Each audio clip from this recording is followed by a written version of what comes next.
Now, I know that, you talked about wanting to bring him back and everything, and you want to stay active.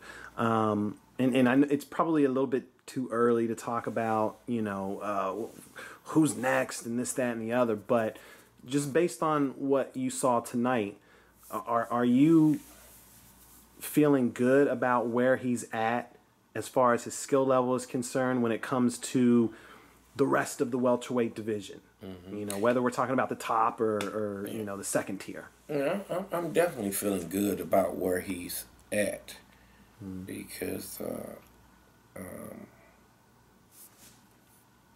what he showed tonight that he is back. Mm-hmm. Now, yes, he's back, but I think he needs another fight, and I think he needs another fight. Like I said, by the end of January, early February, he needs to be back in the ring because it's one thing to spar and be in the gym, but the only way to really get sharp is to be active and going out under the lights and fighting in an actual fight with the 8-ounce gloves, no headgears and what have you. So I would like to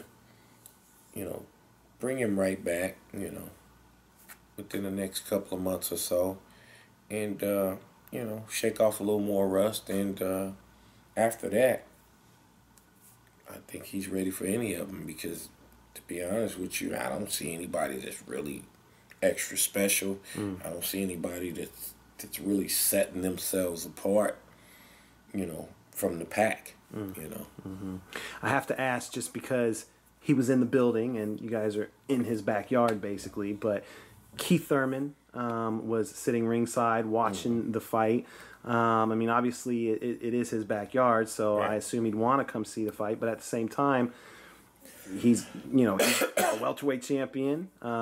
He's looking to come back off of that elbow injury that he had, and he made it clear that I'm not looking for the Sean Porters and the Errol Spences. I'm looking to come back for a tune-up. So I have to ask you, do you think that he was potentially sitting ringside to scout you guys? Yeah, I would think so. I mean, it's obvious that he's coming to scout. I mean, he's coming to a fight where you're coming to see a former 3-time world champion in your weight division and a potential opponent for you.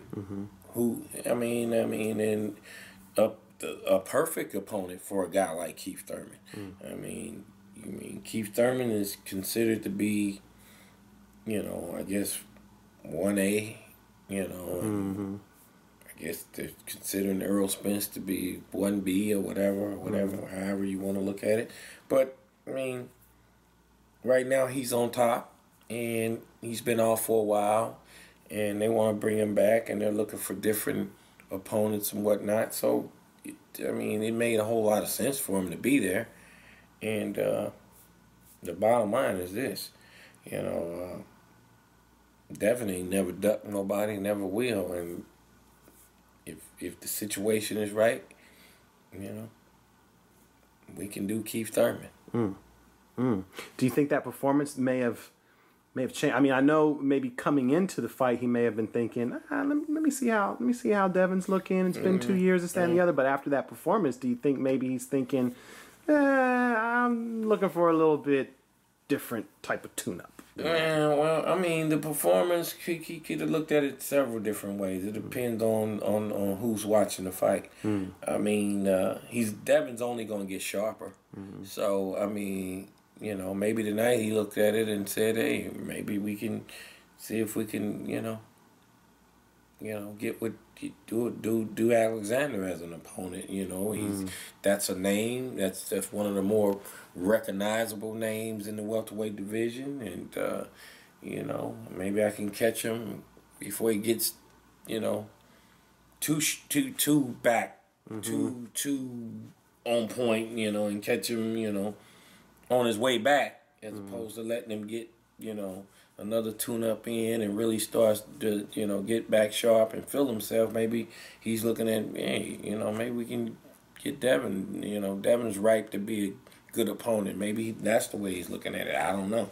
So, you know, but for the most part, you know, it doesn't really matter to us, man. We just, like I said, you know, I'm looking to get Devon another fight, and it can be Keith Thurman, Earl Spence, Danny Garcia. It doesn't matter. You know, after that, I mean, you know, get him another fight, and either one of those guys can, you know, Al can, you know, bring either one of those guys. It don't even matter.